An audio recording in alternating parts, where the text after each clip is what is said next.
જે છે જોવાના છીએ। ભારતમાં ઈસવીસન 2011ની વસ્તી ગણતરી મુજબ સૌથી ઓછી વસ્તી ધરાવતું રાજ્ય કયું છે? તો એમાં બી ઉત્તરાખંડ છે જે આવશે। રાષ્ટ્રીય એકતા સર્જનાર પાયાનું પરિબળ કયું છે? તે એમાં છે જે ભારતનું બંધારણ ડી તે આવશે। નીચે આપેલા લક્ષણમાંથી આદિવાસી સંસ્કૃતિનું લક્ષણ કયું છે? તો એમાં આપેલ તમામ છે જે આવશે। ભારતમાં ધાર્મિક લઘુમતી વસ્તી કેટલા ટકા છે? તો 17.17% છે જે આવશે। ગુજરાતમાં અન્ય પછાત વર્ગો માટે ઈસવીસન 1972માં કયું કમિશન નિમાયું? તો એમાં બક્ષી કમિશન નિમાયું છે। આદિવાસીની સંખ્યાની દ્રષ્ટિએ ભારત વિશ્વમાં કયા ક્રમે આવે છે? તો દ્વિતીય। ઈસવીસન 1901માં ભારતમાં જાતિ પ્રમાણ કેટલું હતું? તેમાં છે 954 આવશે। મહિલા સશક્તિકરણના લક્ષણો કોણે આપ્યા છે? તેમાં ડૉક્ટર ચંદ્રિકા રાવલે।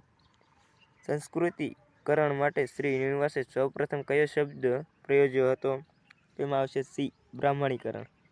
ઉદારીકરણમાં કઈ બાબત પર ભાર મૂકવામાં આવે છે? તો એમાં ઉદ્યોગ અને વેપાર ઉપર ધ્યાન મૂકવામાં આવે છે। કયા આંદોલનના પરિણામે જે તે પરિસ્થિતિને ટકાવી રાખવા માટેનું હોય છે? તો એમાં આવશે પ્રતિરોધાત્મક સામાજિક આંદોલનો।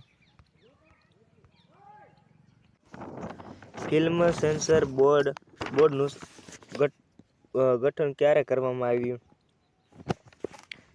તો એમાં આવશે 1952માં। પંચાયતી રાજની સ્વતંત્રતા પાયાથી શરૂ થવી જોઈએ આ વિધાન કોનું?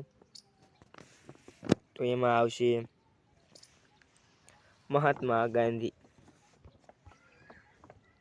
ભારતનું સૌ પ્રથમ દૈનિક વર્તમાન પત્ર કયું છે? તો એમાં આવશે કોલકાતા ગેઝેટ। પંચાયતી રાજનું ત્રિસ્તરીય માળખું કઈ સમિતિએ આપ્યું? તો એમાં આવશે બળવંતરાય મહેતા સમિતિએ। પછી છે કયા આંદોલનને પ્રસ્થાપિત સામાજિક વ્યવસ્થાને સંપૂર્ણપણે નકારે છે? તેમાં આવશે ક્રાંતિકારી સામાજિક આંદોલન। બી ક્રાંતિકારી આંદોલન આવશે। એનોમિનો સિદ્ધાંત કોણે આપ્યો? તો એમાં આવશે રોબર્ટ મર્ટન। ધોરણભંગ વર્તનની વ્યાખ્યા આપનાર વિદ્વાન કોણ છે? Hot and hunt. Bombay prohibition act ક્યારે ઘડાયો? તો એમાં 1949માં ઘડાયો। વિશ્વ એડ્સ દિનની ઉજવણી ક્યારે કરવામાં આવે છે? 1 ડિસેમ્બરે કરવામાં આવશે।